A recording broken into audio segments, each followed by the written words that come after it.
എല്ലാവർക്കും നമസ്കാരം. അപ്പം സാമൂഹിക മാധ്യമങ്ങളിലൊക്കെ ഇപ്പം ട്രെൻഡിങ്ങും അതുപോലെ എയറിലുമായി നിൽക്കുകയാണ് നമ്മുടെ transportation minister KB Ganesh Kumar. കാര്യം എന്താണെന്ന് നിങ്ങൾക്കറിയാലോ, അതായത് സ്ഥിരം അവിഹിതം. ഇത് ആദ്യമായിട്ടൊന്നും അവിഹിതം എന്നല്ല കേട്ടോ, പുള്ളി പറയുന്ന പ്രണയമാണ്. പ്രണയം അതല്ലേ, സോറി, പ്രണയം. ഓക്കെ, ഇത് നമുക്കറിയാം, ഇത് ആദ്യമായിട്ടൊന്നുമില്ല ഗണേഷ് കുമാറിന് ഒരു അവിഹിത കേസ് തന്നെ. നമുക്കറിയാം, മുൻ ഭാര്യയായ യാമിനി തങ്കച്ചി അല്ലേ, യാമിനി തങ്കച്ചിയാണെങ്കിൽ പോലും ഇങ്ങനൊരു കേസ് വന്ന് പ്രശ്നങ്ങളായി ഡിവോഴ്സൊക്കെ ആയതാണ്.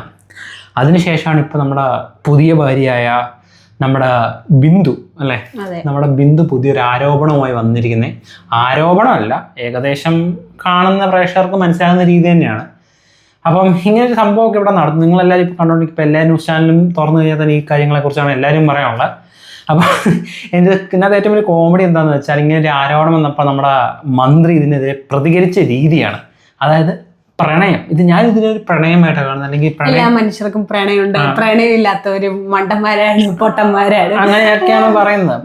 ഞാനും പറയുന്നത് പ്രണയിക്കുന്നതിന് കുഴപ്പമൊന്നുമില്ല, പക്ഷേ ഒരു പ്രണയമാണോ അതോ അതല്ല, ഒരു കല്യാണം കഴിച്ച് സ്വന്തം ഭാര്യനെയാണ് പ്രണയിക്കേണ്ടത്. നമ്മൾ കല്യാണം കഴിച്ച് ഭാര്യ ആയതിനു ശേഷം വല്ലവരെയും പോയി പ്രണയിക്കുന്നതിന് അതിനെ നോർമൽ പ്രണയമായിട്ട് നമുക്ക് കാണാൻ സാധിക്കില്ല. അതിനൊക്കെ നമ്മൾ പ്രോപ്പർലി പറയും അവിഹിതം. പിന്നെ വേറെ കുറേ മലയാളം വേർഡ്സിനൊക്കെ യൂസ് ചെയ്യാം, നമ്മളത് യൂസ് ചെയ്യുന്നില്ല. സോ സംഭവം ഇതൊക്കെയാണ്. അപ്പോൾ ഇങ്ങനത്തെ കുറേ ഇഷ്യൂസും അലിഗേഷൻസൊക്കെ മന്ത്രിക്കെതിരെ വന്നു. അപ്പോൾ ഇങ്ങനെ മന്ത്രിയുടെ ഇതിനെക്കുറിച്ചുള്ള വിശദീകരണങ്ങൾ കേൾക്കുമ്പോഴാണ് എനിക്ക് ഏറ്റവും കൂടുതൽ കോമഡി ആയിട്ട് തോന്നുന്നത്. പക്ഷേ ആക്ച്വലി വേറെ സംഭവങ്ങളായിരുന്നു. കേസൊക്കെ ഇപ്പോൾ സോൾവ് ആയി, പ്രശ്നങ്ങളെല്ലാം തീർന്നു. അതായത് ഇതിൻ്റെ ചെറിയൊരു ഇത് ഞങ്ങൾ പറഞ്ഞു. അതായത് നമ്മുടെ ബിന്ദുവിന് ഇദ്ദേഹത്തിന് മറ്റു പെണ്ണുങ്ങൾ, അതായത് സ്ത്രീകളുമായിട്ട് കുറച്ച് നാളായിട്ട് പിന്നെ വഴിവിട്ട ബന്ധങ്ങളുണ്ടെന്ന് സംശയം തോന്നുകയും ഈ ഒരു കേസിൽ ഇദ്ദേഹത്തിന് ഒരു ബംഗ്ലാവുണ്ട്. ആ ബംഗ്ലാവിൽ ചെല്ലുമ്പം വേറൊരു സ്ത്രീയെ കാണാൻ പറ്റാത്ത സാഹചര്യത്തിൽ കാണുകയും പ്രതികരിക്കാൻ ശ്രമിച്ചപ്പോഴത്തേക്ക് ഇവരെ പുള്ളിക്കാരൻ സേഫ് ആക്കിയിട്ട് ഇവരെ തടങ്കലിടുന്ന രീതി പോലെ വീട്ടിൽ പോലീസുകാരന്മാര് വന്നിട്ട് പോലും അതല്ല റൂമിൽ പൂട്ടിയിട്ടു. എന്നിട്ട് പുള്ളിക്കാരിക്ക് വേറെ മാർഗമില്ല, പോലീസുകാരെയൊക്കെ വിളിച്ചു. പോലീസുകാരൊക്കെ വന്നിട്ട് കോമഡി എന്തെന്ന് വെച്ചാൽ സ്ത്രീ സുരക്ഷ ആണ് പുള്ളിക്കാരി വിളിച്ചത്. അതെ, എന്നിട്ട് ആ പോലീസുകാരൊക്കെ വന്ന് എന്താ പുള്ളിയുടെ വീടിന്റെ ഫ്രണ്ടിൽ നോക്കുകുത്തികളെ പോലെ നിൽക്കുകയാണ്. പിന്നെ പോലീസുകാരെ പറഞ്ഞിട്ടല്ലേ, മന്ത്രിയാണ്. ഇപ്പോൾ ഒരു കേസ് ഇയാൾക്കെതിരെ എടുത്ത് നാളെ ഇയാൾ അതിൻ്റെ വൈരാഗ്യത്തിൽ ചിലപ്പോൾ ഇവൻ്റെ തൊപ്പി കയറിക്കുന്ന പേടിയുണ്ട്. അവർക്കൊന്നും ചെയ്യാൻ പറ്റുന്നില്ല അവസ്ഥ. പക്ഷേ എനിക്ക് ഓർക്കും നമ്മുടെ നിയമപാലകരുടെ ഒരു ദുരവസ്ഥയെക്കുറിച്ച് ഓർക്കുമ്പം ഇതിപ്പോൾ സാധാരണക്കാരനാണ് ഇതൊക്കെ സംഭവിക്കുന്ന, ഇവന്മാരൊക്കെ ഇങ്ങനെ ഇരിക്കുമോ, എന്നൊക്കെ ചെയ്യും. അത് പോട്ടെ. അപ്പോൾ അങ്ങനെ വന്നു, ഇങ്ങനെ വന്നു. ഒരാളും ഈ പുള്ളിക്കാരിക്കെതിരെ ഒന്നും അല്ല, പുള്ളിക്കാരിയെ സപ്പോർട്ട് ചെയ്ത് ഒരു കാര്യം ചെയ്തില്ല. അവസാനം ഗതികെട്ട് പുള്ളിക്കാരി ഏഷ്യാനെറ്റ് ന്യൂസിനെ വിളിച്ച് കാര്യം പറഞ്ഞപ്പോഴാണ് ഇത് ചൂട് പിടിച്ചത്. അതെ, ഉടനെ ഇന്ന് മറ്റേ ഫോട്ടോസൊക്കെ വെളിയിൽ ഇറക്കും.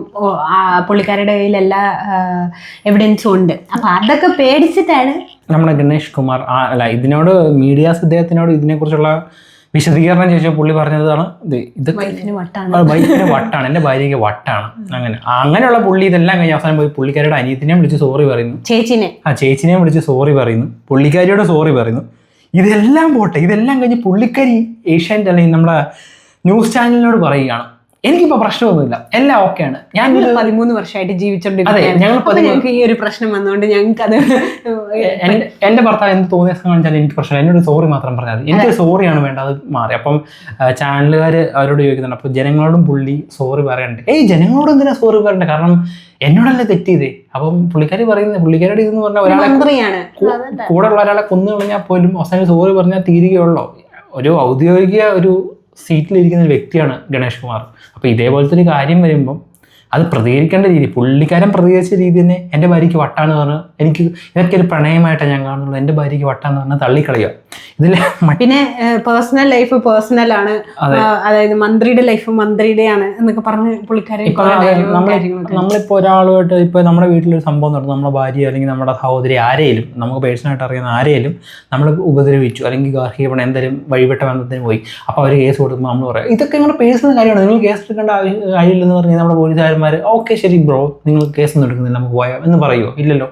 ഇതൊക്കെ പറഞ്ഞേ കാശുള്ളവൻ അല്ലെങ്കിൽ ഒരു നിയമത്തിൻ്റെ ടോപ്പിലിരിക്കുന്ന ആൾ, ഇങ്ങനെ ആൾക്കാർക്ക് പ്രശ്നമുണ്ടാകും, ഒരാളും ഇടപെടാൻ പോകുന്നില്ല. അതാണ് നമ്മുടെ സമൂഹത്തിൻ്റെ ഇന്നത്തെ അവസ്ഥ. അത് എന്ത് കാര്യത്തിലാണെങ്കിൽ പോലും ഈവൻ നിങ്ങൾ കണ്ടു കാണും, ഒരു ആംബുലൻസിനെ നമ്മുടെ പൈലറ്റ് വെഹിക്കിൾ, അതായത് മുഖ്യമന്ത്രിയുടെ മുമ്പിലായി പോകുന്ന അല്ലെങ്കിൽ നമ്മുടെ മന്ത്രിമാരുടെ മുമ്പിലായിട്ട് പോകുന്ന പൈലറ്റ് വെഹിക്കിൾ വന്ന് ഇടിച്ചിട്ടിട്ട് പോലും ആംബുലൻസ് ഓടിച്ച ആൾക്കെതിരെ കേസെടുത്ത നാടാണ് നമ്മുടേത്. നമുക്കറിയാം, ഇത് നമ്മൾ കണ്ടിട്ടുള്ളതാണ്. അപ്പോൾ പിന്നെ ഇവിടെ പറഞ്ഞിട്ടുണ്ട്, ഇവിടെ നിയമം നടത്തുന്നവർക്കാണ്, അവരെന്ത് തേങ്ങ ചെയ്താലും ഒരു പ്രശ്നമില്ല. സാധാരണക്കാരൻ എന്തെങ്കിലും കാണിച്ചു കഴിഞ്ഞാൽ അവൻ്റെ തലയിൽ കയറും. അല്ലെങ്കിൽ കോടികൾ മുക്കിയവനെ ഒരു പ്രശ്നമില്ല. ഒരു 10,000 രൂപ 20,000 രൂപ ലോൺ എടുത്ത സാധാരണക്കാരനാണെങ്കിൽ ലോൺ തിരിച്ചടയ്ക്കാൻ പറ്റാത്ത ആത്മഹത്യ ചെയ്യേണ്ട അവസ്ഥ വരെ നമ്മുടെ നാട്ടിൽ വരും. അതാണ് നമ്മുടെ നാട്. ഇപ്പം ഈ അലിഗേഷൻ വന്നു ഇപ്പം ഈ പറയുന്ന ബിന്ദു, ഈ പുള്ളിക്കാരി ഇപ്പം ഇത് പ്രശ്നമാക്കി മുന്നോട്ട് കൊണ്ടുപോയാൽ പോലും 10 ദിവസം കഴിയുമ്പോൾ ഈ കാര്യം എല്ലാവരും വിടും. കാരണം അത്രേ ഉള്ളൂ, കാശുള്ളവനും പിടിപാടുള്ളവനും മാത്രമാണ് ഈ സംസ്ഥാനത്ത് അല്ലെങ്കിൽ ഈ രാജ്യത്ത് ജീവിക്കാൻ അർഹതയുള്ള പോലെയാണ് ഇവരുടെ ഓരോ ചിന്താഗതികളും ഇവർ പറയുന്ന രീതിയും കാണുമ്പോൾ തോന്നുന്നത്. ഇതിനു മുമ്പ് ഗണേഷ് കുമാർ നമ്മൾ വ്യക്തമായിട്ട് പറയുന്നതെന്ന് വെച്ചാൽ, ഗണേഷ് കുമാർ ഇത് ആദ്യമായിട്ടൊന്നും ഇങ്ങനെ അലിഗേഷൻസ് എതിരെ വരുന്നത് പല ടൈമിലും വന്നിട്ടുണ്ട്. മുൻ ഭാര്യയുമായിട്ടുള്ള ഡിവോഴ്സ് ഉണ്ടാകുന്നതിൻ്റെ കാരണം തന്നെ ഇതായിരുന്നു. അപ്പോഴൊന്നും ഒരു പ്രശ്നമില്ല. വേറെ പ്രോബ്ലം മുഖ്യമന്ത്രി, അതായത് നമ്മുടെ മുഖ്യമന്ത്രി ഇങ്ങനത്തെ ഒരു അലിഗേഷൻ പണ്ട് ഗണേഷ് കുമാർ UDF ആയ സമയത്ത് ഈ കാര്യം ചോദിച്ചപ്പോഴത്തേക്കും എന്താണ് പറഞ്ഞത്? അതായത് നാണോ ഇല്ലാത്തവരൊക്കെ ഇങ്ങനെയാണ്. എന്നിട്ട് ഇപ്പം മിണ്ടുന്നില്ല. ഇങ്ങനെ പറഞ്ഞ അദ്ദേഹം തന്നെയാണ് ഇപ്പം നമ്മുടെ ട്രാൻസ്പോർട്ടേഷൻ മന്ത്രിയായിട്ട് ഈ വ്യക്തിയെ നിയമിച്ചതും. അതുപോലെ തന്നെ ഇങ്ങനത്തെ ഒരു പ്രശ്നം വന്നപ്പോൾ പൊത്തിയിരുന്നത്. നമ്മളൊന്നും പറഞ്ഞിട്ട് കാര്യമില്ല. കാരണം പറഞ്ഞു കഴിഞ്ഞാൽ ഇപ്പം എല്ലാം കൺഫേം ആയിട്ടുണ്ട്. ഫോട്ടോസ് ഒന്നും വെളിയിൽ വരത്തില്ല എന്ന് ഉള്ള കൺഫർമേഷൻ ഒക്കെ കിട്ടിയിട്ടുണ്ട്. ചിലരൊക്കെ കമന്റ്സ് ഒക്കെ പറയുന്ന കേട്ടോ, കേസ് ബിന്ദുവിന് 10 ഏക്കർ സ്ഥലം ഇപ്പൊ ബിന്ദുവിന്റെ കയ്യിലായി, 5 കോടി രൂപ ബിന്ദുവിന്റെ കയ്യിലായി എന്നൊക്കെ പറഞ്ഞ് പലതും പറയുന്നുണ്ട്.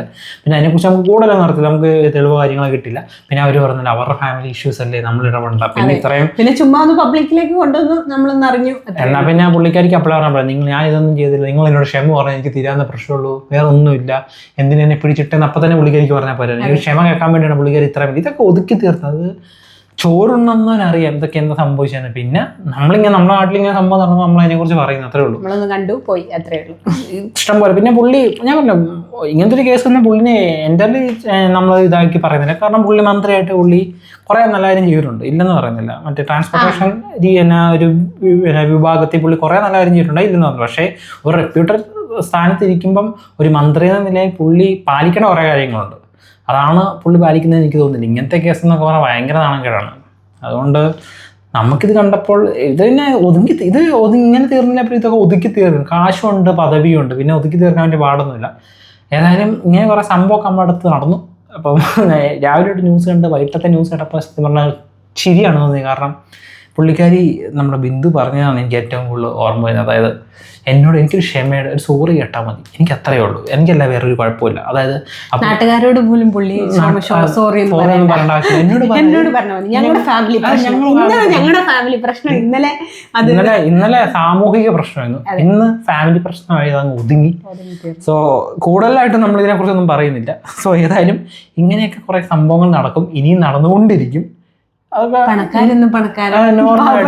സാധാരണക്കാരനൊക്കെ വല്ല എന്തെങ്കിലും ചെയ്ത് കഴിഞ്ഞാൽ എൻ്റെ പോരിന് ഇവിടെയൊക്കെ ഇപ്പൊ എന്തൊക്കെ സംഭവിക്കും. ഇപ്പൊ പോലീസൊക്കെ എടുത്തിട്ട് ഇടിച്ചാണ്ട് പരിപ്പളക്കാണ് ഇങ്ങനത്തെ ഒരു കേസ്. ഇപ്പൊ അതായത് 112 വിളിച്ചേ, സ്ത്രീ സുരക്ഷയെ വിളിച്ചിട്ട് പോലും സ്ത്രീ ഒരു പ്രശ്നത്തിൽപ്പെട്ട് വിളിച്ചപ്പോൾ പോലും ആൾക്കാർ വന്ന് അവരുടെ മുന്നിൽ വെച്ചാണ് ഇയാളുടെ അസിസ്റ്റൻസ് അവരൊക്കെ ഈ പുള്ളിക്കാരിയെ കൈയേറ്റം ചെയ്തത്. നോക്കി നിന്ന് വാട്ടാ പറഞ്ഞിട്ട് കാര്യമില്ല. അതാണ് നമ്മുടെ നിയമനീതി വ്യവസ്ഥകളിൽ നിന്നുള്ളത്. നമുക്കറിയാം.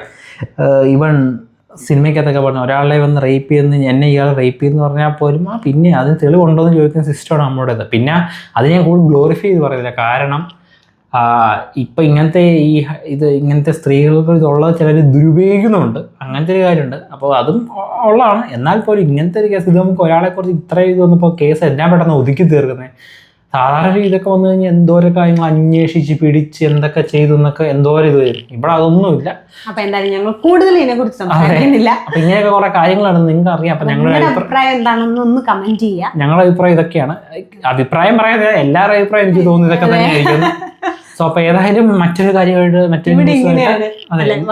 സ്ഥിരം ഡയലോഗ്, ഇവിടെ ഇങ്ങനെയാണ്, ഇത് നമ്മുടെ രാജ്യമാണ്, ഇവിടെ ഇങ്ങനെയൊക്കെയാണ്. അപ്പം ഏതായാലും മറ്റൊരു കാര്യമായിട്ട് ഞങ്ങൾ വീണ്ടും വരുന്നതാണ്. അതുവരേക്കും it's me Abhijith, this is Chanchal and we are signing off. By.